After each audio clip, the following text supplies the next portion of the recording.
Yo, what's up guys, Guido here, back again with another video, and in this video I'm going to be showing you guys how to install the Go Power Sports Stage 2 kit on your mini bike. Now, this video is going to be pretty similar for a lot of mini bikes and motors and stuff out there, but this is particularly going into a Predator 212 Hemi, but it will be pretty similar with your, Honda GXs and, your Colemans, and also for the Predator 212 non-Hemis, but this one is specifically for the Hemis.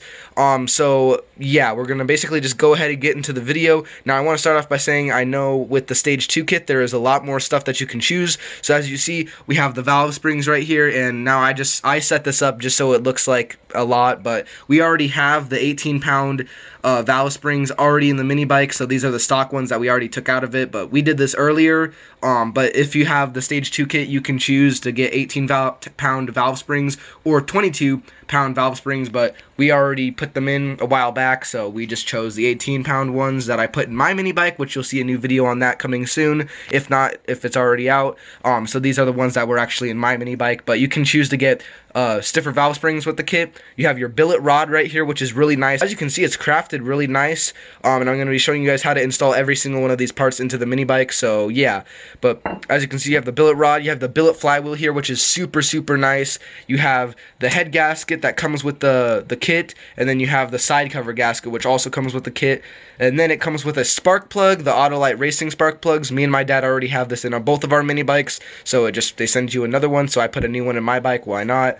And then as you see, you have the cam right here, which is very nice. I'm gonna get one for my bike pretty quick here. I'll probably get the Stage 2 kit for my bike pretty quick here too, but it's the Mod 2 cam made just for the Predator 212 Hemi, and in this video I'm going to show you guys in depth how to install everything, from taking the motor off to draining the oil to installing everything. And I'm going to try to get as much information in this video and everything of me putting this in and doing as much as I can for you guys so I can get the best information out to you guys. So let's get into it.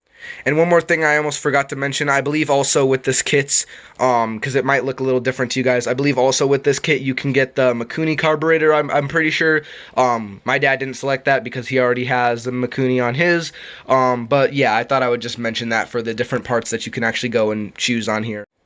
And also, with any of my videos, I will link everything, all of this stuff, into the description from where you can get it. I'm going to link it from gopowersports.com, but you can also get it from OMB Warehouse and a bunch of other mini biker places. So I'll link that in the description. Okay, so as you guys can see, my dad just went and took off the chain cover right there. It was super easy. It just comes out with 3 bolts with 3 washers on there, depending on what hardware you use to install it. Now what he's doing is that he's actually taking the exhaust off right now, so then it's going to be easier to just pull out the motor and just have less stuff on it. Okay, so as you can see, my dad went and took the actual exhaust pipe off with the gasket as well, and he took off the the nuts and stuff that were holding it on.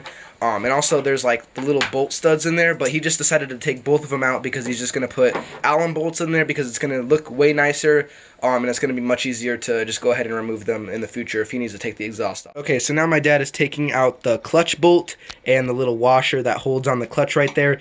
Now it depends with your clutch, it might just come straight out, but we actually had to use channel locks right there to go and grip onto the actual clutch, the mating surface of it, to actually go and hold it enough so that we can break the bolt loose. Okay, so with your clutches, depending on what you have, there might be the style with like the little Allen bolt, like the little cut Allen bolt inside of it that you'll have to take out, that actually goes and clamps on the shaft of the motor, so you'll have to take that out for the clutch to slide out. But what my dad's actually doing right now is he's taking the master link out of the chain, so he can take the chain off easier than just, we're going to take the chain roller off, which is pretty easy, but he just has to do this anyways because his chain is like a little loose, so he's going to take a link out of it while he's doing this Stage 2 kit install. Okay, so on the carburetor right here, I just went and took off the air filter because you can see it kind of sticks out a little bit, so this is going to make it easier to just take this off. We might end up taking the carburetor off just so it's an easier, just taking it out and stuff, and then also less things that we have to worry about when we're laying it on its side, opening the side cover and stuff, but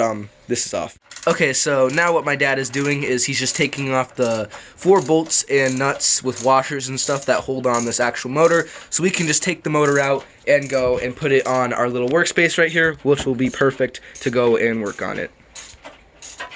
Okay, so as you can see, my dad went and completely removed the motor. It was pretty easy. The only thing that we had to do is just go and disconnect the little Mikuni throttle cable that's right here. And as you see, these are the 4 bolts right here. And as you see, we have the motor completely taken apart and all open right here, because it's going to be way easier to just do all the work and just sit down and just do the work here and not have to like fiddle with it on the actual bike and like have it be standing up properly and have it like on the stand.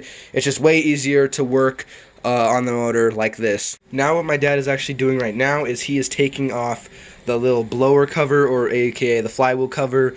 Now he actually has a really cool chrome one from GoPowerSports.com. I know they also make the see-through one, which is really as cool as well. But he is taking that off right there, so then he can access the flywheel. Okay, so what my dad is doing right now is he's taking the stock kill switch out of the little flywheel cover right here. Now, if you have like one already on like your mini bike, what you would do is just connect it right there with the stock one that's on your mini bike. But on the Predator 212s, this is actually the stock one that comes with it. That's in the flywheel cover right here. Now, I was gonna actually make a separate video on how to take these out, because there is no videos showing you guys how to take them out, and it's actually very difficult. But now that I know how to do it, it's super easy. Now, what you have to do is just get something and just press this thing out, because the little metal parts are in there are kind of grooved into the plastic, so it holds it in there. So what you have to do is you have to bend it out, and then it pushes out. But like I was saying, here's a little bit better of a view. If you ever want to know how to get one of these stubborn little switches out, these are the stock switches that actually kills the motor on the Predator 212s. But if you have like a mini bike that already goes and has a little kill switch on there, what you would do is you would just attach it on to this part. But my dad doesn't have that, so he just uses this one. But if you ever want to know how to get one of these out, you just go and stick a screwdriver under there and just pry this out, and then from the rear you just go and use like a hammer or something and pop it out, because those little metal parts right there are actually like grooved into there.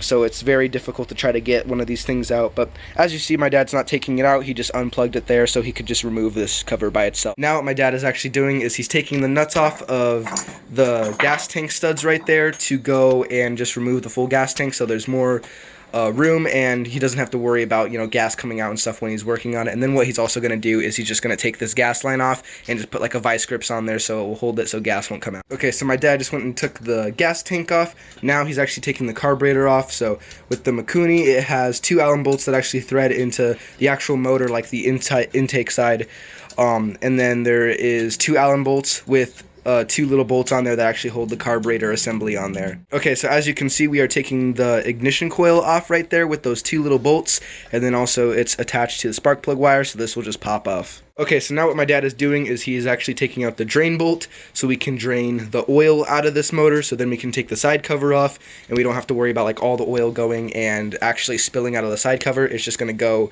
straight into the little cup that we have right there. Okay, so now what we were doing is we're taking the valve cover gasket. Now this is actually not the stock one. This is the billet aluminum one that you can get from OMB Warehouse, GoPowerSports.com, whatever. A lot of the mini biker places sell them. And we're going to go ahead and just take that off so we can just get more access to the motor. Okay, so now that the valve cover is off, now we have more access to the motor. So what we are going to go ahead and do now is we are just going to go ahead and take those rockers apart. Okay, so as you can see, we have the rockers completely taken out of the head. It's pretty easy. There's just the little clips on the side that you kind of just have to go and pry off. And then when you're doing this, put your hand over it, because if you don't, these clips are going to go flying across the room and you're never going to be able to find them. And ask me how I know. So as you see, we have the rockers out, and then we also have the push rods out as well. So now what we are going to do is just take off these 4 little bolts right here for the head to actually come off the motor. Okay, so now what my dad is doing is he's actually going and taking off the head of the motor, so then there's going to be less motor on here, so it's just going to be easier to move her, and also the piston's going to be right there, so we can take the piston out, so then we can put our other performance accessories on there. So as you see, we have the whole head off of it. As you see, there's the little guide parts right there that just go and make it easier to just slip the head on right there. And this is the original valve gasket, and what we're going to be doing is we're going to just take that off and replace it with this one, which this one's actually like metal and stuff, so this is going to be a much better compression and it's going to last a lot longer than this little cheap one that's on there right now. Okay, so as you can see, we have the flywheel off. Now it actually came off way easier than I expected it to come off, I guess. So this is just basically goes up against there, and then on there is a little plastic like little fan shroud, so I guess it blows air onto it to keep it cool. Anyways, what you do is you go and take your little pull starter adapter off, and then there's just this little nut on there that goes and holds all this on there. And what we did is we put it on its side, and I held it, and we pounded this little part right here, the actual shaft, in, and we put a little pry bar right there underneath there, and then it just pops straight off. So now what my dad is doing is he's just going and cracking all of the side cover bolts that hold the side cover on. He's cracking them all loose, and then the side cover will actually be able to come off, so then we can get access into the motor. Okay, so now my dad took the side cover off, and now what he's going to do is he is going to just go ahead and pull up on the cam, and as you see, the cam will just pop straight out right there. And then as you see, if you have it laying right here, your little parts won't actually go and fall out and go everywhere. Okay, so as you can see on the billet rod that we're going to put in right here, there's two pieces, and on the stock rod there's also two pieces. So you just go and undo those two bolts, and then it comes apart. As you can see, it looks pretty similar to the billet rod. It's basically the exact same, except this one's a much nicer and better material rod, so it's going to be able to handle a lot more. So now what you're going to have to do is you're going to have to push that out, and since that's attached to the piston will just come straight out. And once you get that part off, you can go ahead and just take the whole shaft completely out of the bike, so then you have this whole area to work on, and then this will just go and push just straight out of the actual head once you go and take the part off of the whole shaft that's right. So the next thing that you have to do to take this actual rod part out, you actually have to go and use like a little dental pick or something is what I recommend to take this off, and then the little clip comes out, and then the whole little part actually that holds everything together will slide out, and then your rod will be able to come out. So then you can put your new billet rod in.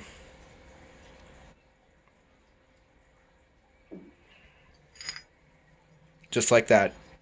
Okay, so as you can see, my dad just went and removed the oil sensor. Now, we weren't going to remove it because we didn't know if we went and cut that little line right there, if it would actually go and like have oil creep out of there and leak out. But in that little line is just the little wire that comes out to right there, so nothing should leak out. And we were just going to completely just take that off and put a bolt through there, but it's easier to just do it like this so we don't have to run to the hardware store. So now, since that's gone, there's going to be a lot more room for oil and stuff to actually go in here. Rather, when this is in there, it kind of blocks a decent amount of oil being in the actual motor. Okay, so as you can see, you don't really have to do this when you install like the Stage 2 kit or anything, but it's good preventative maintenance once everything is all taken apart. Now, as you could kind of see, the piston, that when we went and took it out, there was some carb buildup. So what we just did is we used some carb cleaner and a toothbrush and went and just scraped everything on it with the toothbrush and just went and cleaned everything. And now, as you can see, that piston literally looks brand new. It's literally spotless, so that should give us some more engine performance. And also, that's a little tip for you guys, because all the videos that we were trying to watch of like how to clean these, they weren't very helpful, so there you go. Okay, so also what we're doing is, since everything is completely apart, you might as well just do this just so everything's nice and clean. My dad just got some more carb clean, and he went and sprayed it on the actual head, and he's just going to go and just use the toothbrush and just get in there and just get all the deposits and everything all off of there. Okay, so now what my dad just did is he just went and measured with a caliper how thick this is. Now, I'm not going to show it in this video because if you actually get the Stage 2 kit, you'll get the little piece of paper of like what the specific measurements of this thing are supposed to be. Now, what you can actually do is you can go and seat this with the billet rod on there with plastic gauge to see, you know, what the roundness of it is and like how much pressure it actually goes and is pushing down. And then with the plastic gauge, you can go and measure it, and then with the plastic gauge there'll be a little graph thing that will actually come with it, and then you can go and just specifically measure like how wide it is.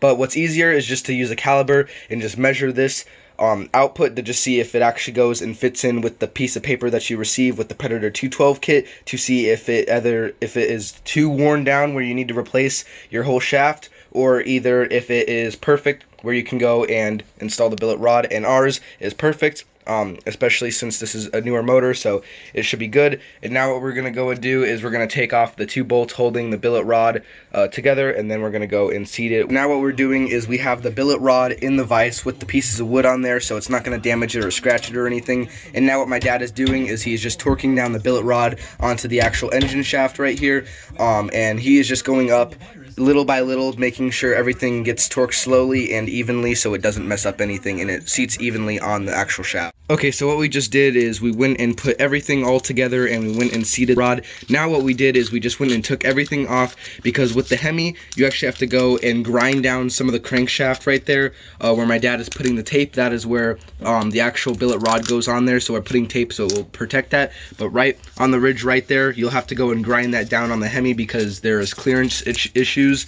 But I'm pretty sure with the non-Hemi you don't have to do this, but this is just an extra step that we have to do with this. Okay, so now as you can see, we have everything completely apart again. The actual spacers that are inside of the billet rod are all seated down properly, and also the crankshaft is all grinded down properly, so it should be perfect to go and slide in and fit, and we shouldn't have any clearance issues. Now what we're doing is we are going to try to put the piston in. Now I recommend just getting a piston compressor. It makes this job way easier. It honestly it's much easier. And then once that kind of goes in, then basically you just have to go and bolt your crankshaft all together, and it's just going to go and mount straight up right there. Okay, so as you can see, we ended up getting a piston compressor, and we have the piston properly seated. And as you see, we have the billet rod all connected to the shaft, and the shaft is completely in place. Now, what we have to do is we have to use a torque wrench and go and tighten the two bolts connecting the billet rod together to make sure it's an even pressure on the actual shaft, so everything is going to be lined up perfect. Okay, so as you can see, my dad basically has this thing almost all together. He has the cam in and also the cam lifters. It's pretty easy. The cam lifters just go and slide straight up, on both sides. As you can see, they just slide straight up, and then the cam just goes and pops in. Now he has the brand new gasket that came with the kit that he's going and putting on right now, and also the side cover is going to slide on, and then we are going to bolt it down just like how we went and removed the bolts from the beginning on the side cover. Now my dad is putting in all the bolts to hold the side cover on, and he's using blue medium strength thread locker. And in case anyone was wondering, all these bolts that hold the side cover on, they get torqued down to 17 foot-pounds. Okay, so now what my dad is doing is he's going to put the head on the actual motor block right here. Now he is putting on the brand new performance gasket, and as you see, he's just going to slide the head on, and then the bolts are going to go through the bolt holes that go and mount it down to the actual engine block. Okay, so as you can see, my dad has the head completely on the mini bike. Everything is all good on there. He went and put the rockers back in.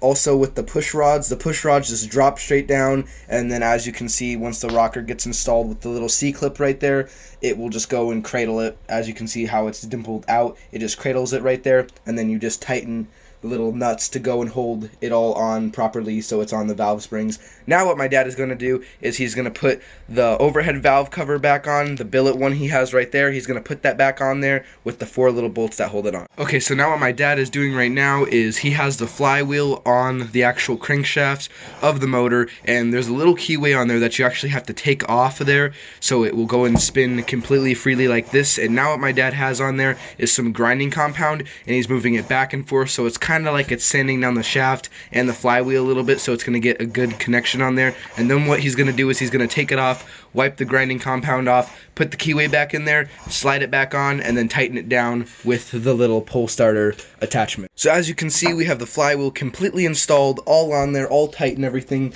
We have the pull starter attachment, which actually the side cover with the pull starter goes and grabs into to spin the motor over. As you see, we have the coil completely installed, and the distance that this thing has to be from there, you have to get like a little feeler gauge set to put it in between there so you can measure the distance, because this thing can't be right up against it and it can't be too far, because if it's too far away it's not going to get spark, and if it's too close it's also not going to work and run properly. And the distance between there has to be 0.030. So when you get your kit, it'll probably come with a little piece of paper displaying, you know, what everything has to be torqued down to and what distances and gaps have to be. So now what my dad is actually doing is he's putting the carburetor back on. It's pretty easy. We just left everything all intact on it. We just took the air filter off, and obviously, as you can see, we just took the 2 Allen bolts out of the actual motor and just went and just took off the complete assembly. Then what we're going to do is, obviously later on, once the thing's all, you know, basically ready, then we'll just have to go and put in the throttle cable part, which is still on the mini bike. We just left it on. As you can see right there, it just twists in. It's super easy. Okay, so as you can see, we have the carburetor completely installed with the gasket on there. Everything on it is perfectly fine. Now we have the gas tank on there. We haven't went and put the bolts and nuts on it completely yet. But as you can see, everything is almost basically done on this. Now we're going to get the side cover with the pull starter, and we are going to go and bolt that down so it covers up the flywheel. Okay, so as you can see, everything is completely on this motor. It's pretty much basically done. We still have to add some things, like putting it back on the mini bike and putting oil and stuff in it, but parts wise it's almost pretty much done, so that's basically where we are at right now. Okay, so my dad just went and put oil in the motor, and I definitely recommend getting like a little funnel type thing like this. This one's really nice because when you're done using it, there's a little cap on it so it doesn't spill out this way, and also it will go and plug itself this way, so you just can put it away and not worry about all the oil spilling out. And also there's an on and off valve, so it's really easy when you're going and putting oil in the motor because you can just flip it off when you're done and it starts to come out and the motor is full. Okay, so as you can see, we kind of skipped ahead a little bit because we already showed you guys taking the motor off and everything, so it's basically just the reverse, and it's pretty easy. So as you can see, we already have oil in the motor, everything is all good. As you can see, we have the motor completely tightened and mounted completely to the actual frame of the mini bike. Now, my dad was going to put the air filter on there, and I would recommend you guys go ahead and put your air filter on there too, regardless if you're just riding on the street or riding in the dirt, because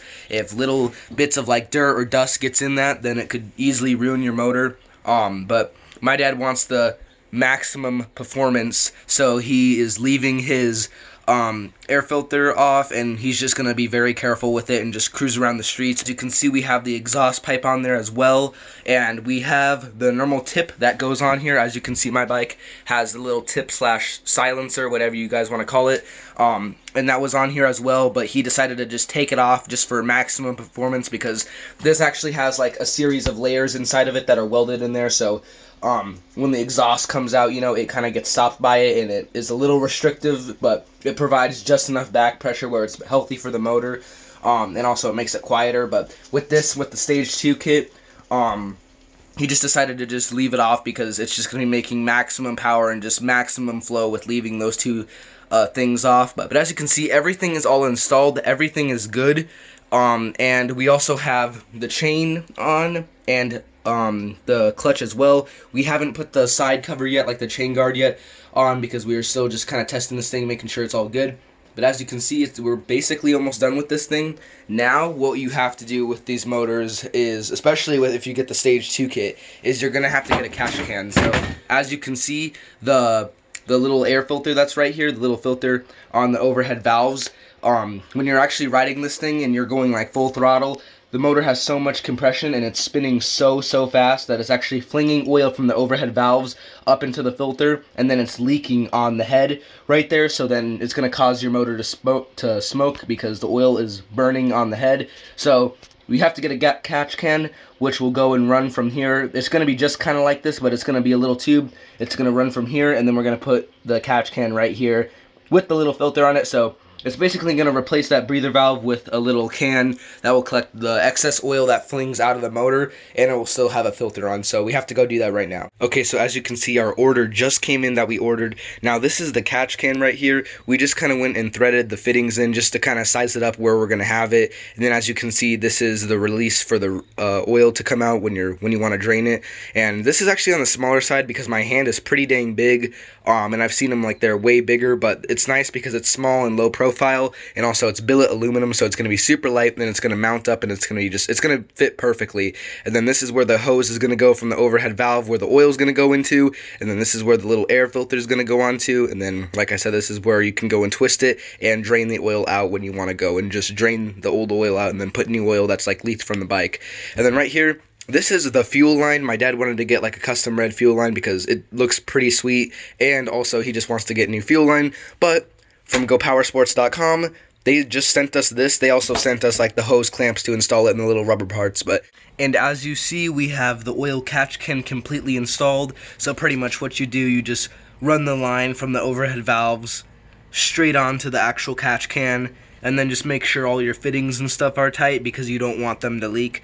Then as you see, you just go and install your little air vent onto the actual catch can just like how it was on there, but you can go and install it on the actual catch can right here so it still can breathe. And then as you see, once this goes and fills up, you just go and twist this and drain all the oil out all the excess oil that flings out of here, and then you just go and top off your bike with new oil eventually once this thing gets full. And that is the Stage 2 kit install on a Predator 212 Hemi. Now, I hope you guys enjoyed this video. If you did, make sure to go and smash that like button and subscribe. And also, if you have any questions or comments or whatever about like what we did, what we used, or you know what the certain torque spec was or something like that, just go and put it in the comment section below, and I will answer it. Peace!